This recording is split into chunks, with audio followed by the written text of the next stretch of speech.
Hello guys, welcome back to factual info. Hope so everyone is fine. तो ये video है postal order से related. देख पा रहे होंगे आप स्क्रीन पे कि ये पोस्टल ऑर्डर है। काफ़ी लोग ये पूछते हैं कि हम इस पोस्टल ऑर्डर को भरे कैसे। कमेंट्स में काफ़ी का ये मैसेज आता है कि पे टू में क्या लिखना है, अपना एड्रेस किधर लिखना है, फिर जो ये नीचे at the post office at लिखा हुआ है इसमें क्या लिखना है। सो इन सभी प्रॉब्लम्स के लिए एक छोटी सी वीडियो है। इसको आप देखेंगे तो आप अपना ये कभी भी पोस्टल ऑर्डर गलत नहीं भरेंगे, और इसमें से हमें फाड़ के क्या रखना है वो भी हम देख लेंगे। तो देखिए, ये है पे टू। जब आप किसी को भी कुछ भेज रहे हैं, अगर आप आरटीआई लगा रहे हैं तो आप किसी के लिए तो लगाएंगे। फॉर एग्जांपल हम किसी आरटीआई सैंपल से ही समझ लेते हैं। जैसे ये एक सैंपल है, मैं इसको यहाँ पे रख लेती हूँ। दिख पा रहा हो, होप सो। थोड़ा और बड़ा कर लेते हैं। तो देखिए, ये है टू, मतलब आप इसे भेज रहे हैं किसे, public information officer, food and supplies department, Manju Nagar, Ahmedabad. ठीक है, तो ये है हमारा जिसको हम आरटीआई भेज रहे हैं। ठीक है, और यहाँ नीचे है सीमा वर्मा, एड्रेस ये, तो ये वो है जो इसको भेज रहे हैं, जो भी लेडी हैं सीमा वर्मा, ये अपना भेज रही हैं। ठीक है, तो यहाँ आप देख पा रहे होंगे कि पे टू लिखा है।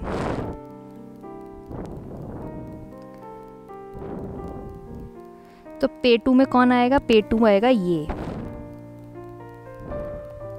जो ये आपके पब्लिक इंफॉर्मेशन ऑफिसर है।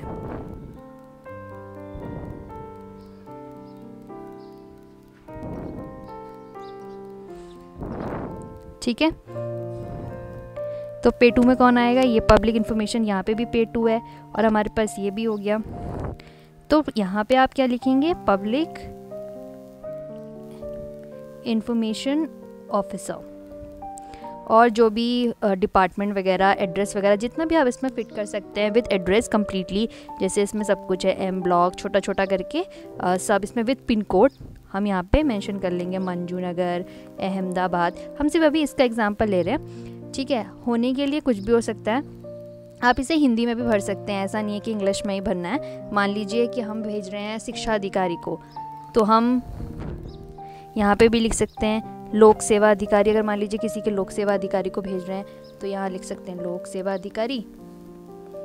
और मान लीजिए देहरादून के भेज रहे हैं तो उसका कोई एड्रेस हो, जैसे हमारे यहाँ ननूर खेड़ा है देहरादून में, तो उस एरिया में भी ऑफिसेज हैं काफ़ी सारे। तो ननूर खेड़ा देहरादून, और उसका पिन कोड 244801, मतलब इसी के अंदर आप इसको मेंशन करेंगे। तो ये है पे टू। ठीक है, जिसको भेजा, समझ आ गया यहाँ से। अब है एड्रेस, जिसको हम भेज रहे हैं तो वो यहाँ पे लिखना होता है। ये सेंडर में fill in his name and address here. तो आपका जो भी एड्रेस है, मान लीजिए हमने किसका एग्जाम्पल लिया था, सीमा वर्मा का, तो यहाँ पे हम लिख देंगे सीमा वर्मा। फिर बाकी जो भी इनका एड्रेस है, हीरा नगर और पालड़ी, अहमदाबाद 38001, ये जो भी है। ठीक है, तो यही कंप्लीट हो गया। फिर एक क्वेरी और आती है, वो ये है कि जो ये लिखा है at the post office at, यहाँ पे क्या भरना है। तो आप जहाँ से भी इसको फिल कर रहे हैं, जैसे मान लीजिए आप देहरादून का ही ले लेते हैं, देहरादून की किसी जगह के पोस्ट ऑफिस से ले रहे हैं तो उसका यहाँ नाम लिख दीजिए। वैसे तो इस जगह को लिखना ज़रूरी ही नहीं है। मैंने जब भी आरटीआई लगाई है मैंने तो इसे कभी फिल नहीं किया, और इसकी नीड भी नहीं है। हमें मेन है कि हम किसको अपना भेज रहे हैं और इसको भेज कौन रहा है, दो चीज़ें। इसको अगर आप छोड़ भी देंगे तो कोई दिक्कत नहीं है। ठीक, अब है कि हमें इसे क्या रखना है और क्या फाड़ देना है। तो ये देखिए, जो ये पोर्शन है ना, ये लाइनिंग जो है, ये यहाँ से यहाँ पे लाइनिंग्स होती हैं, इसको फोल्ड करके यहाँ से आप फाड़ दीजिए इसको, और सिर्फ इतना पोर्शन ये जो है ये आपका जाएगा आपकी डाक में। पीछे वाली साइड इसके जो भी होगा ना, वो बिल्कुल भी फिल नहीं करना है। वो तब हमें फिल करना होता है जब हम इसको वापस पोस्ट ऑफिस में जाके इसके बदले पैसे ले रहे होते हैं, या फिर हमने इसे यूज़ कर लिया होता है तब उसके पैसे ले रहे होते हैं। अदरवाइज़ इसका कुछ यूज़ नहीं है, पीछे की साइड कुछ फिल नहीं करना है। आरटीआई लगानी है तो सिर्फ आगे से ये पे टू एंड दिस अपना एड्रेस, दो चीज़ें भरनी है। ठीक है, तो ये जो ये पोर्शन है इसको फाड़ के हम अपने पास रखेंगे फॉर अ सैम्पल। वो हम इसलिए रखते हैं क्योंकि ये देखिए जो यहाँ लिखा है ना 54F, वो यहाँ पे भी लिखा है। जो ये है ना आपका 54F 54358, ये इसलिए क्योंकि जो हम RTI का एप्लीकेशन लेटर बनाएंगे वहाँ हम संलग्न में लिखते हैं कि हमने पोस्टल ऑर्डर आपका अटैच किया है और हमारा पोस्टल ऑर्डर का नंबर जो है ये है। और हम रेफरेंस के लिए इसलिए रखते हैं कि कभी हमारा रिप्लाई नहीं आया या कोई और गलत बात हो गई तो हमें पता तो होना चाहिए कि जो हमने पोस्टल ऑर्डर भेजा था उसका नंबर क्या था। तो ये रेफरेंस के लिए इसीलिए हम इसको अपने पास फाड़ के रख लेते हैं और ये लेटर ये वाला भेज देते हैं। और ये मेंशन करना भी ज़रूरी है, वो जो संलग्न करके लिखते हैं, संलग्नक, तो वहाँ पे ये जो नंबर होता है ये मेंशन।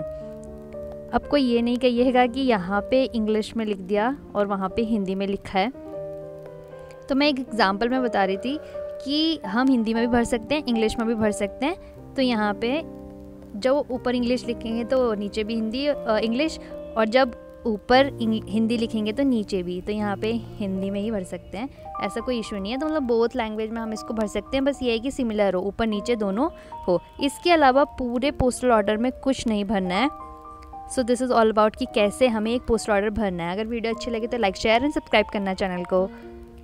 एक चीज़ का और ध्यान रखिएगा, जो भी आपका आप भरेंगे ना उस टाइम पे ये चेक करना कि ये जो साइन है ये ज़रूर हो आपके पोस्टल ऑर्डर पे, और प्लस स्टैम्प भी ज़रूर हो। तो स्टैम्प जो होती है इस मिडल में लगती है, इस पोर्शन में लगती है, और साइन यहाँ होता है, तो इसको वैलिड मानेंगे। ऐसे नहीं कि कोई ख़रीद के लेके आ गया या फिर बिना साइन और बिना स्टैम्प के और उसको हमने भेज दिया तो वो वैल्यू नहीं है उसकी कुछ भी। तो ये इसको नोटिस ज़रूर करना कि यहाँ पे मोहर भी हो प्लस आपका यहाँ पे आपका साइन भी हुआ हो।